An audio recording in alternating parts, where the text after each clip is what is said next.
Hey, I'm Jesse. Let's have a devotion.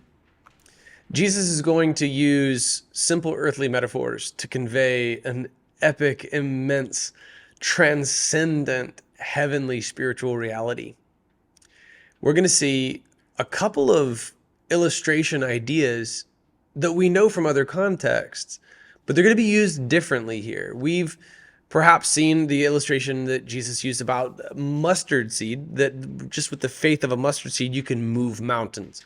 And we've even seen a stern warning in the Gospel of Luke about Jesus using yeast or leaven in a negative sense. In fact, today we're going to see an illustration that is the only time yeast is actually a positive illustration.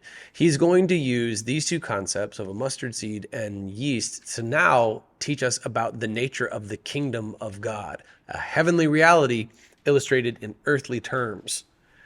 He said, therefore, what is the kingdom of God like, and what can I compare it to? It's like a mustard seed that a man took and sowed in his garden. It grew and became a tree, and the birds of the sky nested in its branches. So here's another use of the idea of the mustard seed. Rather than illustrating faith, he's comparing it to the kingdom of God. Again, he said, what can I compare the kingdom of God to? It's like leaven, okay, that's yeast, that a woman took and mixed into 50 pounds of flour until all of it was leavened. That's a big deal, by the way. 50 pounds of flour. I grew up with horses, and we'd have to go to the feed store. And these 50-pound bags, I remember it was a big deal when I was probably about Austin's age, a little younger, when I could finally carry one of those 50-pound bags on my shoulder and, not act like I was going to break my back or something. 50 pounds is a pretty good amount of flour. I think the literal translation of the Greek is like 40 liters. What is the original term? It starts with an S. But anyway, you're familiar with what 50 pounds of flour might look like. That's a lot. That's a huge bag. And just this little bit of leaven causes the whole bag of flour to now become leavened. What Jesus is showing us is that the kingdom of God may have looked inauspicious, but it was going to grow and grow and grow beyond a scope you could possibly imagine. You wouldn't look at a mustard seed like the tiny ball bearing at the tip of a pin and think that one day could become a tree that birds nest in. But it's true, it does. If you get one of those spice racks from Bed Bath & Beyond for your wedding like we did, go look at the mustard seed that you haven't used in 16 years. And imagine it. That's the illustration that Jesus is giving. And this yeast, this little bit of yeast, now it's used in a positive example, that it's going to grow and grow and grow. The kingdom of God looks unassuming, but it's going to grow massively. The ministry of Jesus was not on the radar of the people who lived in the Americas at the time. And in the Far East, they hadn't yet heard about him. Perhaps Thomas would be the one to bring the gospel to India for the first time, and then it would grow from there.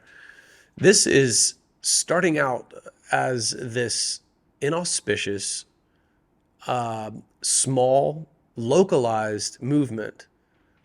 And even the disciples themselves didn't grasp what was really happening. They didn't yet fully know just how huge this was going to be.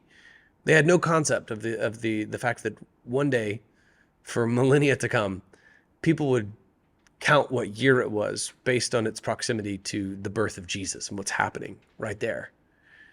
The kingdom of God is bigger than you can imagine. The kingdom of God is unassuming at first. And the kingdom of God will bring heaven to earth through the most inauspicious and humble of means. Think on the nature of the nativity. And there he is, God, in a manger. This baby is the Son of God. And the most humble of circumstances, the kingdom of heaven. God does this. He does this.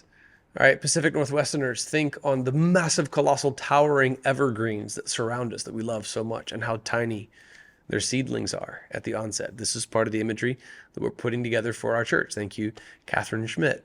God does this, takes these small, unassuming, humble beginnings, and he's going to absolutely break history in half with this movement that had not yet made it out of Jerusalem. And of all the means for it to spread, it would actually be persecution. In the book of Acts, after the martyrdom of Stephen, it would make its way across Judea and Samaria. And then here we are at the other end of the earth from where it took place. It's true. It's a mustard seed, and now it's a massive tree. It's a little bit of leaven, and now it has absolutely leavened across the globe. How beautiful is that?